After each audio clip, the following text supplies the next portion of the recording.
नमस्कार, मैं हूं प्रकाश श्रीवास्तव। हमारे खास कार्यक्रम पूरा सच में आपका स्वागत है। और खबरों की दुनिया में पूरा सच बहुत जरूरी होता है, क्योंकि झूठ से भी खतरनाक होता है अधूरा सच, और उसी तरह खतरनाक होती है अधूरी खबर। इसलिए हर खबर का पूरा सच हम आपको बताएंगे, वो भी तथ्यों, तर्कों और सबूतों के साथ। तो आइए बिना देर किए देखते हैं पूरा सच।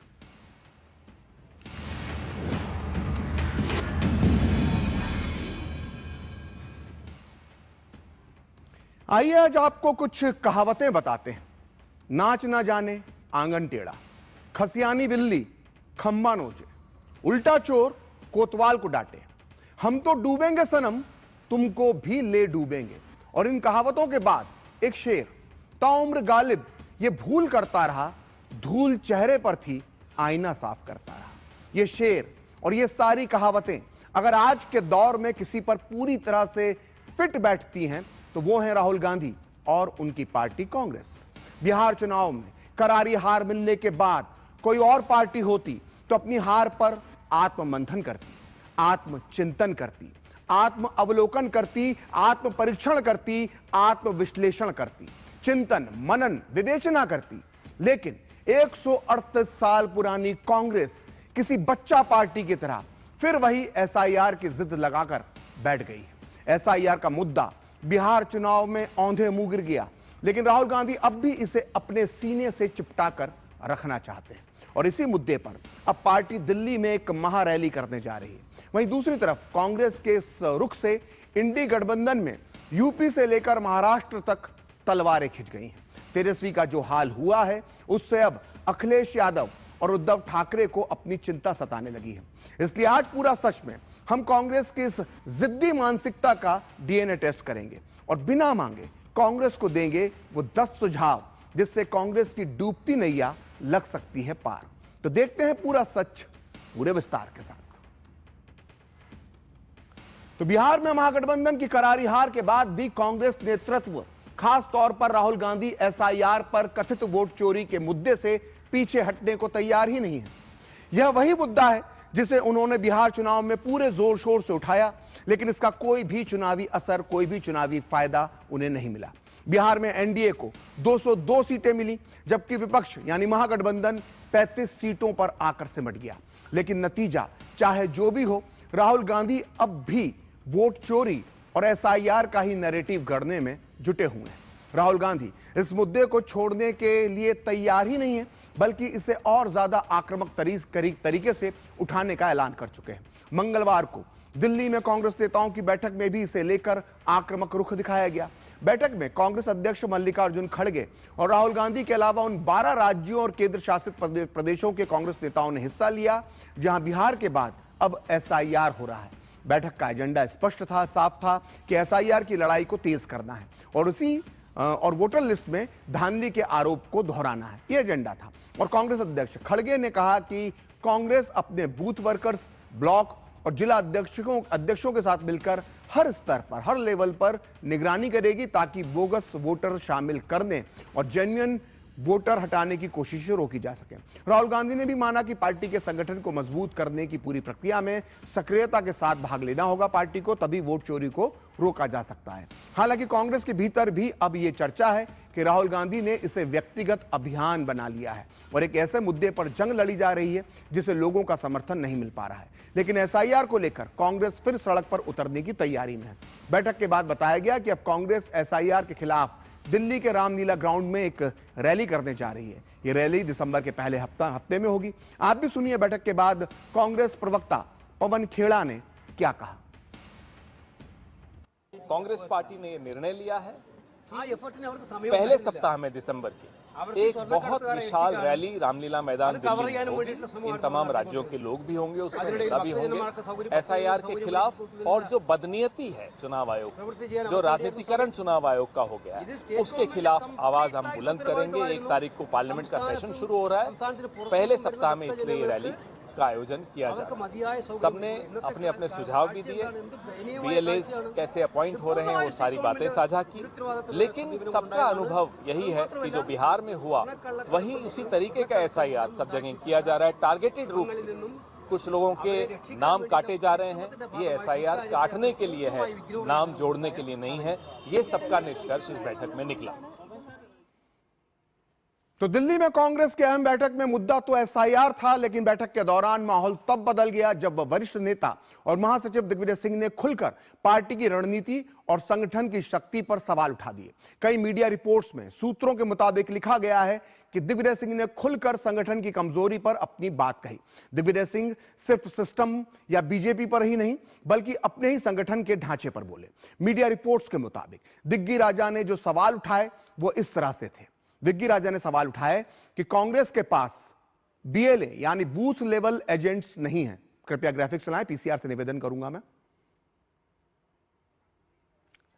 बीएलए एसआईआर में सबसे महत्वपूर्ण भूमिका निभाता है। तो दिग्विजय सिंह ने ये मुद्दे उठाए कल की बैठक में। उन्होंने कहा कि बीजेपी उन्हें बूथ बूथ पर तैनात कर रही है बीएलएस को, लेकिन दिग्विजय का सवाल यही था कि कई राज्यों में कांग्रेस के पास पर्याप्त बीएलए है ही नहीं। मीडिया रिपोर्ट्स के मुताबिक दिग्विजय सिंह ने इसके बाद यूपी और बिहार में कांग्रेस के संगठन शक्ति पर भी सवाल उठाए। कहा गया कि यूपी और बिहार जैसे बड़े राज्यों में एसआईआर की तैयारी तो दूर, कांग्रेस अपने बूथ एजेंट ढूंढने में भी पिछड़ रही है। बैठक में इस बात पर भी चर्चा हुई कि एसआईआर पर जवाब देने के लिए कांग्रेस के पास मजबूत तंत्र ही नहीं है। मीडिया रिपोर्ट्स के मुताबिक दिग्विजय सिंह ने इस बैठक में कहा कि पार्टी के पास बूथ तक पहुंचने वाली कोई व्यवस्था नहीं है और जमीन पर कार्यकर्ता कम है। रणनीति बस कागज पर नजर आ रही है। और सूत्रों के मुताबिक इतनी आलोचना के बाद दिग्विजय सिंह समाधान भी लेकर आए। उन्होंने कहा कि जब संगठन कमजोर है तो हर बूथ हर गांव में पदयात्रा करना चाहिए, जनता को अपने साथ जोड़ना चाहिए और यही इकलौता विकल्प है। तो दिग्विजय सिंह ने इस तरह के सुझाव कल बैठक में दिए। और एक बहुत ही मशहूर शेर है कि ताउम्र गालिब ये भूल करता रहा, धूल चेहरे पर थी और आईना साफ करता रहा। इस शेर का एक एक शब्द कांग्रेस और राहुल गांधी पर पूरी तरह से फिट बैठता है। 138 साल पुरानी पार्टी कांग्रेस उस मोड़ पर खड़ी है जहां उसे अपनी लगातार हारों पर आत्ममंथन करना चाहिए, लेकिन राहुल गांधी सिर्फ और सिर्फ आरोपों की राजनीति करके अपनी जिम्मेदारियों से लगातार बच रहे हैं। इसलिए जरूरी हो जाता है कि कांग्रेस को पूरा सच बताया जाए और वो पूरा सच इन 10 बिंदुओं में छुपा हुआ है जिस पर कांग्रेस को बिहार में हार के बाद चर्चा या आत्ममंथन करना चाहिए। ध्यान से देखिए और समझिए। देखिए पहला सच जो आपकी टीवी स्क्रीन पर दिख रहा है, एसआईआर का मुद्दा बेअसर, इसके पीछे नहीं पड़ना चाहिए। कांग्रेस ने बिहार चुनाव में एसआईआर का मुद्दा उठाया। 15 दिन तक राहुल ने बिहार में यात्रा की, बड़ी बड़ी प्रेस कॉन्फ्रेंस की, लेकिन शुरुआत में ही समझ में आ गया था कि इस मुद्दे का जमीन पर कोई असर नहीं हो रहा है। और फिर भी बिहार में मतदान से ठीक पहले तक राहुल गांधी जबरदस्ती एसआईआर को मुद्दा बनाते रहे। अब देखिए दूसरा सच, हारने के बाद आरोप लगाना बहानेबाजी की निशानी होती है। राहुल गांधी इन दिनों यही काम कर रहे हैं। पहले गलत रणनीति बनाकर चुनाव हार जाओ और बाद में आरोप लगाने का काम शुरू कर दो। राहुल ही नहीं, उनकी कोठरी के बाकी नेता भी यही करते हैं। अब जानिए तीसरा सच, इलेक्शन कमीशन पर आधारहीन आरोप लगाए, जनता ने भरोसा नहीं किया। और यह कोई पहली बार नहीं है। पिछले कुछ सालों से चुनाव दर चुनाव राहुल गांधी लगातार चुनाव आयोग पर आरोप लगा रहे हैं, कभी ईवीएम को मुद्दा बनाकर तो कभी वोटिंग परसेंटेज को मुद्दा बनाकर, तो अब एसआईआर को मुद्दा बना लिया। लेकिन कांग्रेस की इस आरोप वाली मुहिम को जनता ने चुनाव दर चुनाव हर चुनाव में ठुकराया है। कांग्रेस को यह समझना होगा कि इस देश की आम जनता अब भी भारत की चुनाव प्रणाली को निष्पक्ष मानती है। इसलिए जरूरी है कि कांग्रेस अपनी रणनीति बदल ले। देखिए अब देखते हैं चौथा सच, आत्ममंथन ना करने से कार्यकर्ता दिशाहीन हो जाते हैं। कांग्रेस हर चुनाव के बाद आरोप लगाने लगती है, जबकि उसे करना चाहिए आत्ममंथन। और ऐसा ना करने से जो निचला नेतृत्व होता है और कार्यकर्ता जो होते हैं वो दिशाहीन हो जाते हैं, जबकि जमीनी स्तर पर उन्हें हर हार की असली वजह मालूम होती है। लेकिन उसमें सुधार करने के बजाय जब शीर्ष नेतृत्व उनकी सारी एनर्जी भी आरोप लगाने में बर्बाद कर देता है तो इसके परिणाम गलत होते हैं। इससे कार्यकर्ताओं के बीच दिशाहीनता फैलती है और असली गलती को सुधारने की कोशिश ही नहीं होती है। अब अति महत्वपूर्ण पांचवा सच जानते हैं, कांग्रेस में नेतृत्व करने वालों की जवाबदेही तय होना चाहिए। कांग्रेस में हाई लेवल पर जैसे जवाबदारी ही खत्म हो गई है। राहुल गांधी के नेतृत्व में कांग्रेस 90 से ज्यादा चुनाव हार चुकी है, लेकिन हर बार चुनावी धांधली का आरोप लगाकर चुनाव आयोग को बलि का बकरा बनाकर कांग्रेस का आला कमान यानी गांधी परिवार सीधे सीधे बच निकलता है। यह किसी भी पार्टी के लिए बिल्कुल भी ठीक नहीं है। अब जानिए छठा सच, आंतरिक लोकतंत्र की स्थापना, परिवारवाद से बाहर निकलने की जरूरत। बतौर पत्रकार जब भी ऑफ द रिकॉर्ड हमारी कांग्रेस के नेताओं से बात होती है तो इनमें से ज्यादातर मानते हैं कि पार्टी के अंदर खामियां हैं, लेकिन वो इसे पार्टी के फोरम पर जाहिर नहीं कर पाते। साफ है कि कांग्रेस के अंदर अंदरूनी लोकतंत्र पूरी तरह से खत्म हो चुका है या करीब करीब खत्म हो चुका है। परिवारवाद इतना हावी है कि पूरी पार्टी गांधी परिवार के बाहर जाने का सोच भी नहीं पा रही है। अब जानिए सातवां सच जो कांग्रेस की गठबंधन की राजनीति से जुड़ा हुआ है, और वो ये है कि कांग्रेस को बिग ब्रदर वाली मानसिकता से बाहर निकलने की सख्त जरूरत है। हम लगातार हर चुनाव में देख रहे हैं कि कांग्रेस हर राज्य में अपने सहयोगी दलों के ऊपर बिग ब्रदर वाला प्रेशर बनाती है। महाराष्ट्र में कांग्रेस उद्धव ठाकरे के पीछे खड़े होने को तैयार नहीं थी। हरियाणा और दिल्ली में उसने आपसे गठबंधन करना भी जरूरी नहीं समझा। बिहार में कांग्रेस ने तेजस्वी को सीएम फेस घोषित करने में लंबा समय लिया, ऊपर से जबरदस्ती 61 सीटें मांग ली, जबकि हकीकत में ज्यादातर बड़े राज्यों में, यह हकीकत है, कड़वी हकीकत है कि ज्यादातर बड़े राज्यों में कांग्रेस अपने सहयोगी दलों से बहुत कमजोर है। उसे छोटे भाई की तरह व्यवहार करना चाहिए, लेकिन उसकी बिग ब्रदर वाली अकड़ खत्म होने का नाम ही नहीं लेती है। अब देखते हैं आठवां सच। कांग्रेस को सहयोगी दलों पर अपने मुद्दे लादने से बचना चाहिए। कांग्रेस ने बिहार में यही गलती की। एसआईआर को लेकर कोई हवा नहीं थी, लेकिन उसने यह मुद्दा आरजेडी पर लाद दिया। बाद में आरजेडी के कई नेताओं ने दबी जुबान में यह स्वीकार किया कि एसआईआर तो हमारा मुद्दा ही नहीं था। लेकिन हुआ क्या? कांग्रेस ने एसआईआर के चक्कर में वोटर अधिकार यात्रा निकालकर तेजस्वी यादव के पूरे 15 दिन बर्बाद कर दिए। अगर कांग्रेस अपना मुद्दा आरजेडी पर नहीं लाती तो शायद महागठबंधन की इतनी बुरी हार, इतनी बुरी किरकिरी, इतना बुरा अपमान नहीं होता। अब देखिए नवा सच, जिसे हर कांग्रेसी जानता है, लेकिन फिर भी हम उसे बता रहे हैं, और वो ये है कि यूपी बिहार जैसे राज्यों में संगठन को मजबूत करना चाहिए। बिहार में हमने कांग्रेस की दुर्गति देख ली। उसकी वजह कांग्रेस का कमजोर संगठन है। बूथ लेवल तो छोड़िए, जिला स्तर पर भी कांग्रेस कहीं नजर नहीं आती है, और यही हाल यूपी का है, जहां 2027 में चुनाव होने वाले हैं। इसलिए कांग्रेस को अभी से बड़े राज्यों में अपने संगठन पर ध्यान देने की जरूरत है, ना कि एसआईआर को मुद्दा बनाने की। और राज्य स्तर पर अपनी गुटबाजी को भी कांग्रेस को कंट्रोल करना चाहिए, जो हद से ज्यादा बढ़ चुकी है। और 10वां और सबसे महत्वपूर्ण सच, कांग्रेस को जनता की असली नब्ज को पकड़ना चाहिए। पिछले 10 सालों में कांग्रेस ने जितने भी चुनावी मुद्दे बनाए हैं, उनकी जनता में कोई अपील नजर नहीं आई। राफेल, अग्निवीर, तानाशाही, संविधान, जातिगत आरक्षण, ईवीएम और एसआईआर इसके मुख्य उदाहरण है। दरअसल कांग्रेस को जनता की असली नब्ज पकड़ना होगी, और यह नब्ज हवाई मुद्दों की दम पर नहीं पकड़ी जा सकती है। तो ये वो 10 सच हैं जिस पर कांग्रेस को आत्ममंथन करना चाहिए। यही वजह है कि बिहार चुनाव में कांग्रेस के खराब प्रदर्शन के बाद कांग्रेस नेता मुमताज पटेल, जो अहमद पटेल की बेटी हैं, उन्होंने भी राहुल गांधी की दिल्ली में बैठी कोर टीम पर बिना नाम लिए जमकर निशाना साधा। उन्होंने कहा कि जमीनी हालात से कटे कुछ लोग कांग्रेस की बर्बादी और बार बार हार के लिए जिम्मेदार हैं, लेकिन ऐसे लोगों को बार बार इनाम दिया जा रहा है। आप भी सुनिए मुमताज पटेल ने अपनी पार्टी के लिए क्या कहा। We are fighting a system like this, जो कि इतनी ताकतवर है, जिनके पास मतलब पूरा कंट्रोल है, तो जाहिर है कहीं ना कहीं कांग्रेस पार्टी जो है उसे भी ओवर अलर्ट होना पड़ेगा। जब मैंने ये ट्वीट किया, मैंने इस बात से नाराजगी जताई कि जो ग्राउंड पे लोग जुड़े हुए हैं, जो ग्राउंड से वाकिफ हैं, उन लोगों को मौका नहीं दिया जाता है। Decision making is concentrated in the hands of a few people.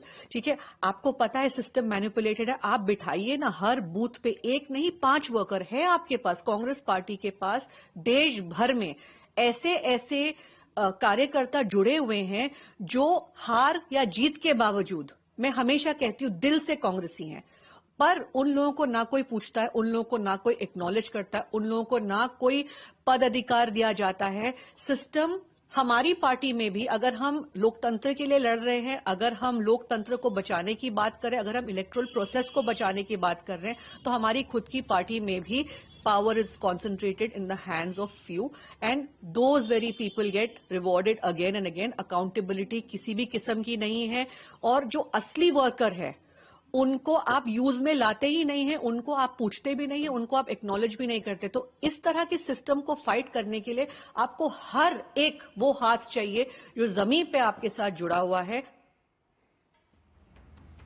तो बिहार चुनाव में कांग्रेस समेत विपक्षी महागठबंधन में शामिल सभी दलों की करारी हार के बाद इंडी गठबंधन में फिर से खींचतान शुरू हो गई है। समाजवादी पार्टी के वरिष्ठ नेता रविदास मेहरोत्रा ने मांग की है कि अब वक्त आ गया है कि अखिलेश यादव इंडी गठबंधन की कमान संभाल लें।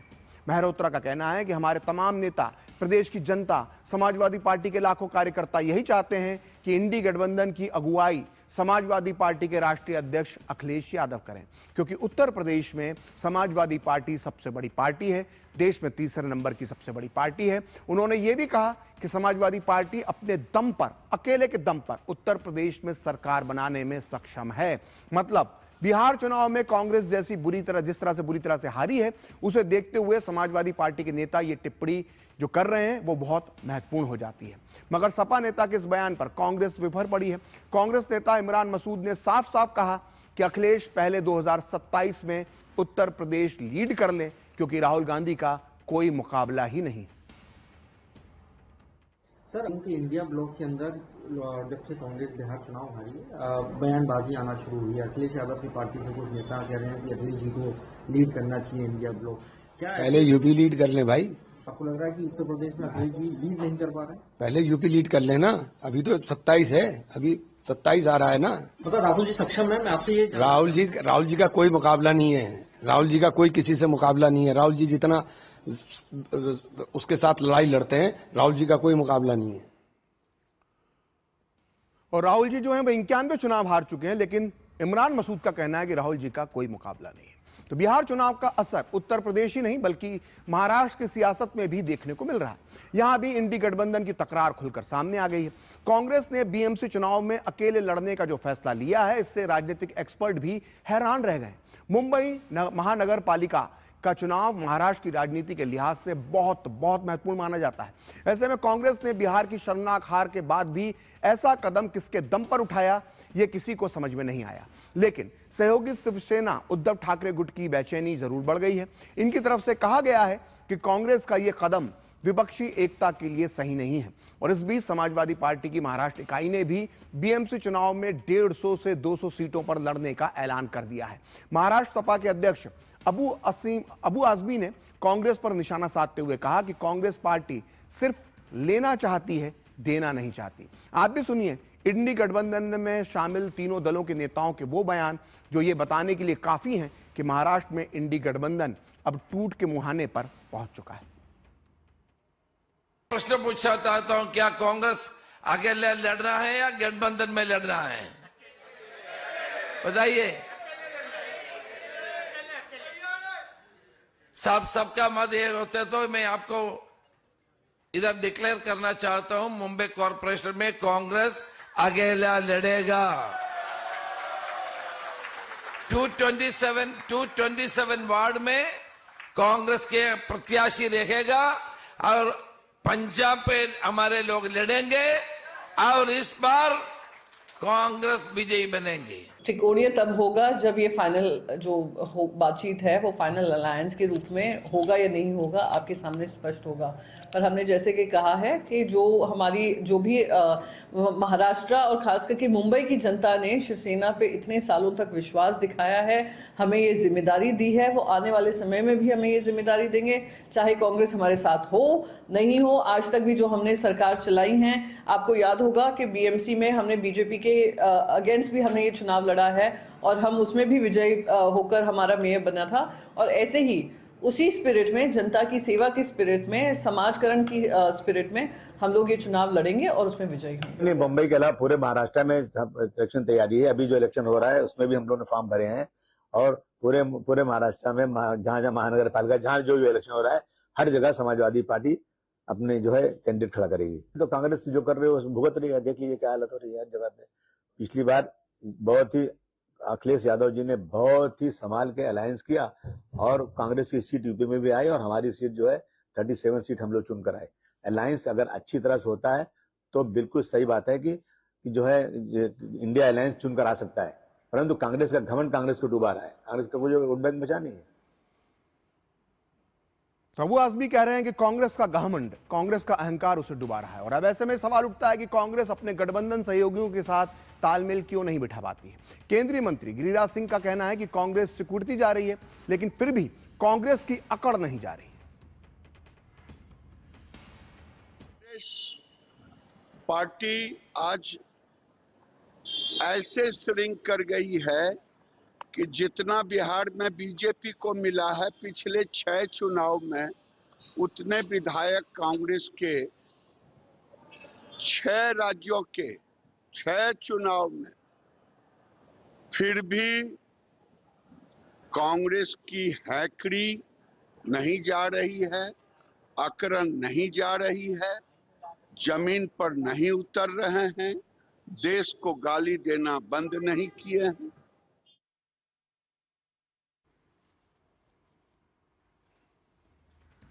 तो पूरा सच में वक्त है एक ब्रेक का, और ब्रेक के बाद बताएंगे राहुल गांधी की 91 हार, लेकिन कभी ईवीएम तो कभी चुनाव आयोग पर क्यों करते हैं वो प्रहार।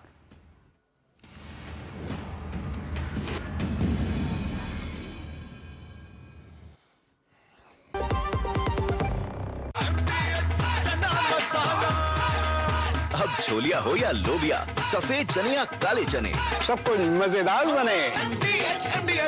80 करोड़ लोगों को मुफ्त राशन की सौगात है। 1 नहीं 2 नहीं, ये 5 साल तक की बात है। मुफ्त में आपको अन्न मिलेगा, हर परिवार हर मंथ मिलेगा, कहीं भी किसी भी राशन की दुकान से मिलेगा। ये मोदी की गारंटी है। जी हाँ, प्रधानमंत्री गरीब कल्याण अन्न योजना के तहत 1 जनवरी 2024 से आने वाले 5 सालों तक गरीब और अंत्योदय परिवारों को हर माह मुफ्त राशन मिल रहा है। मुसीबतों की छुट्टी, मोदी की गारंटी। जब धरती चीर कर निकलता है लोहे का पत्थर और मिलता है मोंगिया के जोश से, फिर तपता है, पिघलता है और बनता है फौलाद। अब होता है सरिया सारी खूबियों के साथ। मोंगिया स्टील, मजबूत देश का मजबूत सरिया।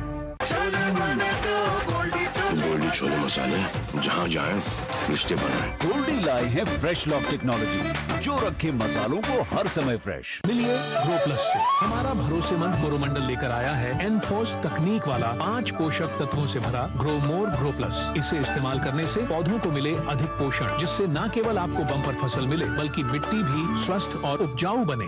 ग्रो प्लस अब एनफोर्स तकनीक के साथ, सर्वोत्तम तकनीक, सफलता का प्रतीक। सुनो, एक अच्छी इंश्योरेंस पॉलिसी एआई से पूछते हैं। एक ऐसी पॉलिसी जिसमें प्रीमियम पेमेंट हो लिमिटेड पर इनकम आती रहे लाइफ टाइम। LIC का जीवन उत्सव। एक ऐसी पॉलिसी जो दे होल लाइफ इंश्योरेंस कवर भी। LIC का जीवन उत्सव। वाह, चलो तो LIC की जीवन उत्सव पॉलिसी ही लेते हैं। मैं भी तुमसे यही कह रही थी, LIC का जीवन उत्सव। लाइफ टाइम सेलिब्रेशन मनाइए LIC के जीवन उत्सव के साथ, फ्यूचर सेट है। आपके घर के खाने में रेस्टोरेंट जैसा स्वाद ले आए MDH का शाही पनीर मसाला। पनीर को क्या मस्त बना डाला।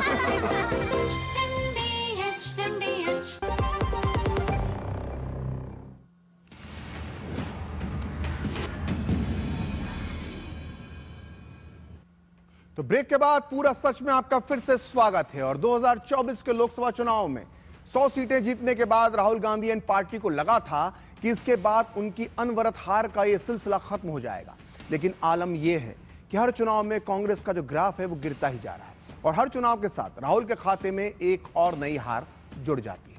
देखते हैं कि 2024 के बाद कांग्रेस का क्या हाल हुआ। लोकसभा चुनाव के बाद कांग्रेस हरियाणा में चुनाव लड़ने के लिए पहुंची, यहां पर चुनाव हुए और कांग्रेस यहां 89 सीटों पर लड़ी और उसे 37 सीटों पर जीत मिली, यानी कांग्रेस की जीत का स्ट्राइक रेट रहा 41.6%, 41.6%। जबकि कांग्रेस ने हरियाणा में सरकार बनाने के बड़े बड़े ख्वाब देखे थे। अब चलते हैं हरियाणा से जम्मू कश्मीर। कांग्रेस ने यहां 39 सीटों पर चुनाव लड़ा और जीती सिर्फ 6 सीटें। जीत का स्ट्राइक रेट रहा 15.4%। वो तो भला हो नेशनल कॉन्फ्रेंस का कि उसने अच्छा प्रदर्शन कर दिया और राज्य में इंडी गठबंधन की सरकार बन गई। इन चुनावों में कांग्रेस के इस लचर प्रदर्शन पर फारूक अब्दुल्ला ने तंज भी कसा था। अब बात करते हैं महाराष्ट्र की, जहां कांग्रेस ने सहयोगी दलों पर दादागिरी दिखाकर 101 सीटों पर अपने उम्मीदवार उतार दिए, लेकिन जीत मिली सिर्फ और सिर्फ 16 सीटों पर और स्ट्राइक रेट रहा 15% के आसपास, यानी चारों खाने चित्त। अब चलिए झारखंड। कांग्रेस यहां 30 सीटों पर लड़ी और 16 सीटों पर चुनाव जीती। स्ट्राइक रेट रहा 53.3 के आसपास। कह सकते हैं कि झारखंड में कांग्रेस की लाज बच गई। लेकिन इसके बाद आई दिल्ली की बारी।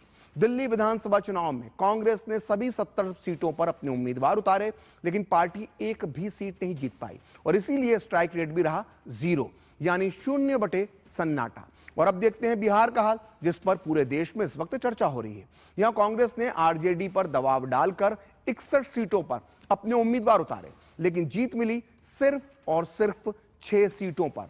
और जीत का स्ट्राइक रेट कितना रहा? जीत का स्ट्राइक रेट रहा 9.8%। कांग्रेस यहां AIMIM के बराबर तक पहुंच गई। देखिए क्या स्थिति हो गई। अब देखते हैं लोकसभा चुनाव के बाद पिछले 6 विधानसभा चुनावों में कांग्रेस का कुल प्रदर्शन कैसा रहा, सारे राज्यों का मिला के। तो इस तरह से इन 6 राज्यों में कांग्रेस कुल 390 सीटों पर चुनाव लड़ी और इनमें से सिर्फ 81 सीटों पर ही जीत हासिल कर पाई और कांग्रेस का स्ट्राइक रेट रहा सिर्फ और सिर्फ 20.7%, 20.7%। यानी कांग्रेस हर 5 में से सिर्फ एक ही सीट जीत पाती है। लेकिन इतनी करारी हार के बाद भी कांग्रेस असली मुद्दों पर ध्यान ना देकर चुनाव आयोग पर राशन पानी लेकर चढ़ी हुई है। तो राहुल की कैप्टेंसी में कांग्रेस बार बार हार रही, लेकिन हर बार अपनी हार पर मंथन करने के बजाय कांग्रेस हर बार चुनाव आयोग पर लांछन लगा देती है और इस तरह राहुल गांधी बहुत आराम से अपनी जिम्मेदारी से बच जाते हैं। 2012 के बाद से राहुल गांधी के नेतृत्व में कांग्रेस अब तक करीब 13 साल में 91 इलेक्शन हार चुकी है। आइए एक बार इस लिस्ट पर नजर डालते हैं। देखिए 2012 यूपी, पंजाब, गोवा, 2013 त्रिपुरा, नागालैंड, दिल्ली, राजस्थान, मध्य प्रदेश, छत्तीसगढ़, 2014 लोकसभा चुनाव के अलावा कांग्रेस हरियाणा, जम्मू कश्मीर, झारखंड, महाराष्ट्र, उड़ीसा, आंध्र प्रदेश और सिक्किम में हारी। 2015 में दिल्ली में हारी। 2016 में असम, केरल, तमिलनाडु और पश्चिम बंगाल में कांग्रेस को हार मिली। 2017 में उत्तर प्रदेश, उत्तराखंड, मणिपुर, गोवा, गुजरात और हिमाचल प्रदेश में कांग्रेस चुनाव हारी। 2018 में कांग्रेस त्रिपुरा, नागालैंड, मिजोरम, मेघालय, तेलंगाना में चुनाव हार गई। 2019 आया, लोकसभा चुनाव के अलावा कांग्रेस आंध्र प्रदेश, अरुणाचल प्रदेश, हरियाणा, उड़ीसा, सिक्किम, महाराष्ट्र में चारों खाने चित हो गई। 2020 में कांग्रेस बिहार हारी, दिल्ली हारी। 2021 में कांग्रेस पश्चिम बंगाल हारी, असम हारी, केरल हारी, पुडुचेरी हारी। 2022 आया, खुशियां लेकर नहीं आया। इस साल कांग्रेस उत्तर प्रदेश, पंजाब, उत्तराखंड, मणिपुर और गोवा में साफ हो गई। 2023 में त्रिपुरा, नागालैंड, मेघालय, राजस्थान, मध्य प्रदेश, छत्तीसगढ़ कांग्रेस के हाथ से निकल गया। 2024 में लोकसभा चुनाव के अलावा कांग्रेस अरुणाचल प्रदेश हारी, सिक्किम हारी, आंध्र प्रदेश हारी, उड़ीसा हारी, हरियाणा हारी, महाराष्ट्र हारी और 2025 में भी कांग्रेस की कहानी, राहुल गांधी की कहानी नहीं बदली। दिल्ली विधानसभा चुनाव में चुनावी हार हुई, कांग्रेस को मिली 0 सीटें यानी 0 बटे सन्नाटा और 2025 में कांग्रेस का बिहार में भी सूपड़ा साफ हो गया और वो सिर्फ 6 सीटों पर सिमट कर आ गई। हमने आपको पूरी 91 हार कांग्रेस की सिलसिलेवार तरीके से बता दी है। तो आज पूरा सच में इतना ही। कल फिर होगी आपसे मुलाकात अपने इस खास कार्यक्रम पूरा सच में किसी और सियासी मुद्दे की पड़ताल के साथ। तो मुझे और मेरी पूरी टीम को दीजिए अनुमति। नमस्कार।